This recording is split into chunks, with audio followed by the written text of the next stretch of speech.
Class is in session. This is Professor Ganymede, and right off the bat, I want to give a shout out to my newest patrons on Patreon, Epically Tossed and Paul Mega. Thanks for the support, guys. For this video, I'm going to be covering the July 26 Overwatch patch changes and giving my thoughts on them. First things first, we have very needed Ana buffs. She got a 20% fire rate increase, and her magazine size was increased by 10. And while Blizzard calls it a bug fix, they made it so after putting a target to sleep with Sleeper Dart, damage done to them won't wake them up if it's done in the first half a second of the sleep duration. These are really good buffs that will not only increase her healing, but her damage and her ability to protect herself from flankers. Plus, the change to her Sleeper Dart will make it so it is a more reliable crowd control tool. Those that play with an unreliable team like me because I solo to will really get a lot out of this change. Now, will these buffs cause her to be picked more in tournaments? I can't say. She won't be pushing Lucio out of the way. Lucio is a staple. So Ana and Zenyatta will have to vie for the same spot. Ana is a very new hero with an extremely high skill ceiling.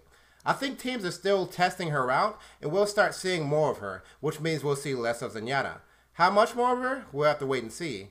As for non-tournament play, we should start seeing her more there as well, which again means less Zenyatta. Now on to the McCree changes. I'll just read these verbatim because there are a lot of changes. Alright, so Peacekeeper. The primary fire, damage fall off range increased by 10 meters. Damage fall off amount is unchanged.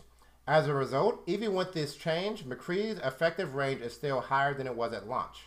Alternative fire, rate of fire increased by 15%.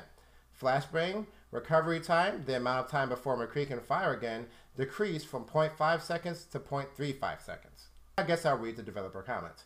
McCree's latest range increase helped him quite a bit, but it was a bit too much in the right hands. This change weakens his long range damage somewhat, but still keeps it stronger than it has been in the recent past.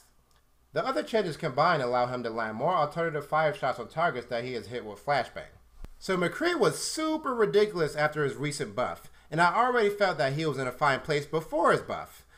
He still brought good medium to long range damage, crowd control, and short range burst damage. Blizzard felt differently, so they buffed him. Now they are changing him again to have less long range damage, but attempting to make his right click more valuable. McCree is fine as is. He is still going to be picked a lot. I don't really have much to say about these changes except, So those are my summary and thoughts on the July 26 patch changes. Thanks for watching. This has been Professor Ganymede. Class dismissed.